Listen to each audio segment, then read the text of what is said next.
नमस्कार, मैं हूं आपके साथ मयंक। देखिए, आज 31 तारीख है और पिछले 12 घंटे के अंदर जो सारे अपडेट आए हैं ईरान और अमेरिका की जंग से जुड़े, वो मैं आपको बताऊंगा। देखिए, एक बेहद अहम खबर।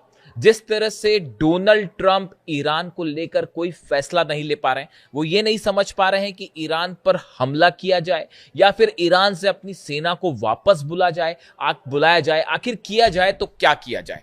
डोनाल्ड ट्रंप इसको लेकर कंफ्यूज है। इसकी सबसे बड़ी वजह है ईरान, चाइना और रूस का वो प्लान जिसने दुनिया के सारे समीकरणों को और खास तौर पर सुपर पावर होने के समीकरण को बदल कर रख दिया है।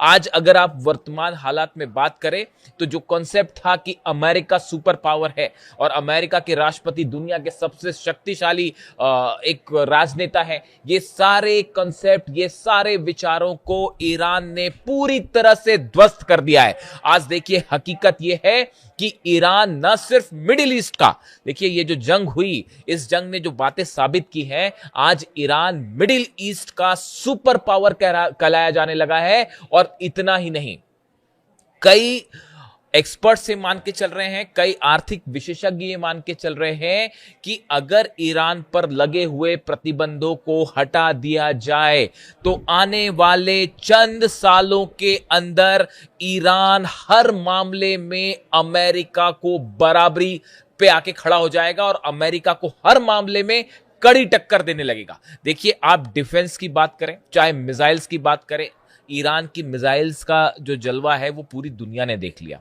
वो आप इजराइल में जिस तरह से हमले हुए, अमेरिका के जिस तरह से बेस तबाह हो गए, ईरान की मिसाइल्स का कोई मुकाबला नहीं है, खास तौर पर मिडिल ईस्ट को लेकर। साथ ही साथ आईसीबीएम्स बन रही हैं। ये मान के चल रहे हैं कई एक्सपर्ट कि अगर फिर से जंग होती है तो इस बार 6 से 7 हजार किलोमीटर वाली रेंज की मिसाइल्स देखने को मिल जाएगी। यानी मिसाइल्स के मामले में उसकी एक्यूरेसी, उसके लॉन्ग डिस्टेंस के मामले में जो है वो ईरान ने अपनी सुप्रीमेसी साबित कर दी है। अगर आप ड्रोन्स की बात करें, जो एक लो कॉस्ट वॉरफेयर होता है कि कैसे कम कीमत पर ड्रोन्स बना के दुश्मन को हराया जाए, अटैक किया जाए, उस मामले में तो ईरान ने एक नई इबारत खड़ी कर दी है, एक नई रेड लाइन बना दी है कि अब इसको पार करना बड़ा मुश्किल। आप अगर बात करें हॉर्मूज को लेकर, देखिए हमेशा से रूस ने ये बात कही थी कि असल में ईरान का परमाणु हथियार जो है, एटम बम, वो हॉर्मूज है। और आखिरकार उसको, हॉर्मूज को बंद करके ईरान ने ये साबित कर दिया कि अगर ईरान चाहे तो पूरी दुनिया की इकोनॉमी को, खासतौर पर यूरोप और अमेरिका की इकोनॉमी को घुटनों पर ला सकता है। यानी हॉर्मूज खुलवाने में पूरा यूरोप, अमेरिका, इजराइल सब नाकाम साबित हुए और ईरान ने बात साबित कर दी कि हॉर्मूज एक ऐसा हथियार है जिसके जरिए वो पूरी दुनिया को, बड़े से बड़े दुश्मन को जो है वो झुका सकता है। आप अगर बात करें इजराइल की, कुछ समय पहले तक ये माना जाता था कि इजराइल एक ऐसा देश है जो एक साथ कई देशों पर हमला करता है और कई देश जो है, कई देशों पर भारी पड़ता है। इस मिथ को, इजराइल के इस मिथ को पूरी तरह से तहस नहस कर दिया है ईरान ने। और आज नतीजा ये है कि इजराइल का डिफेंस सिस्टम, जिसकी बड़ी चर्चाएं होती थी, चाहे आयरन डोम हो, चाहे एरो हो, डेविड स्लिंग हो, इन सब को पूरी तरह से ध्वस्त कर दिया ईरान ने। यानी एक इजराइल को लेकर जो एक इमेज ऐसी थी कि इजराइल एक साथ कई देशों का मुकाबला कर सकता है, उसको इजराइल को हराते हुए, इजराइल में भयंकर तबाही मचाते हुए ईरान ने एक नया एग्जाम्पल सेट किया, आप कह लीजिए। आज देखिए, हालात ये है कि अब्राहम एकॉर्ड को लेकर पूरे अरब देश, मुस्लिम देश जो हैं, वो ट्रंप के साथ जाने को तैयार नहीं है और कोई भी ना इजराइल को मान्यता देने को तैयार है और ना ही इजराइल के साथ खड़ा होने को तैयार। ये वो अरब देश हैं जो एक समय में हर बात अमेरिका की मानते थे, चाहे वो अमेरिकन बेसिस की बात हो, हथियार सप्लाई बात हो, डिफेंस सिस्टम, ये जितनी चीजें थी, इनको सबको ध्वस्त कर दिया ईरान ने। जो अरब देशों के पास जितने डिफेंस सिस्टम थे, थार्ड पेट्रियट, वो सबके सब तबाह हुए।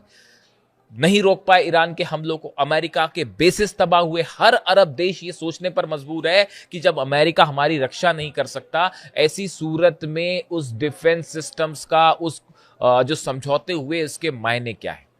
देखिए, चाहे यूएई हो, चाहे सऊदी हो, चाहे बहरीन हो, चाहे कतर हो, हर जगह ऐसा कोई बेस नहीं अमेरिका को जो हिट नहीं किया ईरान ने, जिसे तबाह नहीं किया। इन सूरत में अब इस पूरे मामले में कि डोनाल्ड ट्रंप आगे क्या करेंगे, इसमें एक बेहद अहम एंट्री हो गई है चीन और रूस की। देखिए, बताया जा रहा है कि शायद चीन और रूस की तरफ से भी इस बात को लेकर सहमति है कि ईरान अपना यूरेनियम किसी सूरत में किसी को ना दे। इस बात की इंडिकेशन है। देखिए, रूस की तरफ से प्रस्ताव रखा था कि हम आपका यूरेनियम अगर आप हमें भेजते हैं तो हम उसको ले जाने के लिए तैयार हैं। ईरान उसके लिए तैयार नहीं है। इसी तरह की खबरें चीन को लेकर आई, लेकिन इसको लेकर भी कोई इस तरह की बात नहीं है। और इसी बीच मुस्तफा खामनेई साहब ने ये बात का ऐलान कर दिया कि जो यूरेनियम है वो ईरान के बाहर नहीं जाएगा। ऐसी सूरत में यूरेनियम के मुद्दे पर डोनाल्ड ट्रंप अब फंस चुके हैं। अगर हमला करते हैं तो पूरा अरब जलेगा, पूरा मिडिल ईस्ट जलेगा। अपने अगर जहाज वापस लेके आते हैं तो हार के ऊपर मुहर लग जाएगी। इस सूरत में अब सवाल यह है कि डोनाल्ड ट्रंप का अगला कदम क्या और ईरान का अगला कदम क्या। देखिए, ईरान, ये जो बार बार वक्त की बात हो रही है, 60 दिनों की बात हो रही है। आपने सुना होगा कि जो नया ड्राफ्ट तैयार हुआ उसमें 60 दिन के सीज फायर की बात थी, जिसको लेकर डोनाल्ड ट्रंप कई बार उन्होंने बैठक की, लेकिन कोई फाइनल फैसला नहीं हो पाया। बताया जा रहा है कि जो 60 दिनों की बात है, ये प्लान चीन और ईरान और रूस ने बड़ी ही प्लानिंग के साथ और सोच के साथ तैयार किया है कि ये 60 दिन का सीज फायर ईरान को एक ऐसी मजबूती प्रदान कर देगा, खास तौर पर हॉर्मूज में, खास तौर पर एयर डिफेंस के मामले में, कि उसके बाद फिर ईरान पर हमला करने की कोई सोच भी नहीं पाएगा। ये 60 दिनों में न सिर्फ हॉर्मूज को लेकर अपनी मजबूती होगी ईरान की, बल्कि जो नुकसान हुआ जंग के दौरान उसमें बड़ी संख्या में मिसाइल्स खर्च हुई। हालांकि मिसाइल प्रोडक्शन तेजी से चल रहा है, लेकिन बताया जाता है कि ये 60 दिन के टाइम में ईरान एक इतनी तेजी के साथ अपनी डिफेंस मिसाइल खास तौर पर तैयार करेगा कि अमेरिका के जेट्स अगर हमला करने आते हैं तो अगली बार, इस बार तो शायद 40-42 जेट गिरे, अगली बार इससे बड़ा नुकसान हो सकता है। आप देखिए, बंदर अब्बास हो, केशम आइलैंड हो, चाहे बुशर हो, यहां पर जब हमले हुए, अमेरिका के ड्रोन्स लगातार गिरने की खबरें आई, अमेरिका के F-35 जेट्स को हिट करने की फिर से खबरें आई और एक एयरक्राफ्ट अमेरिका का गिरने की खबर आई। आप देखिए, ये डिफेंस के मामले में जो ईरान ने तेजी से अपने आप को सेल्फ रिलायंट किया। देखिए, इंफ्रारेड जो टेक्निक है उसका इस्तेमाल कर ही रहा है ईरान, जिसमें जो नॉर्मल रडार्स होते हैं, इसमें मैं अलग से एक बार बात कर दूंगा कि जो रडार्स होते हैं, नॉर्मल रडार्स, इससे हटकर कैसे इंफ्रारेड तकनीक के जरिए जो है वो दुश्मन के जहाजों को हिट किया जाए, ये तकनीक डेवलप कर ली है ईरान ने, और जो बेहद कारगर साबित हो रही है और जिससे अमेरिका और इजराइल के जेट्स को बड़ी चुनौती मिलने जा रही है।